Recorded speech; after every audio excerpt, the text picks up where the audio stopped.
What a friend we have in Jesus, all our sins and griefs to bear.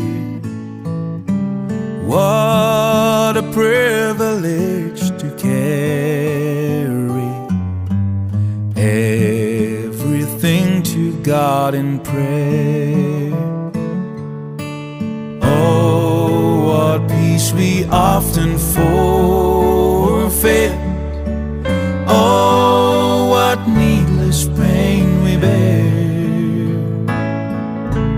All because we do not carry everything to God in prayer. Every trials and temptation,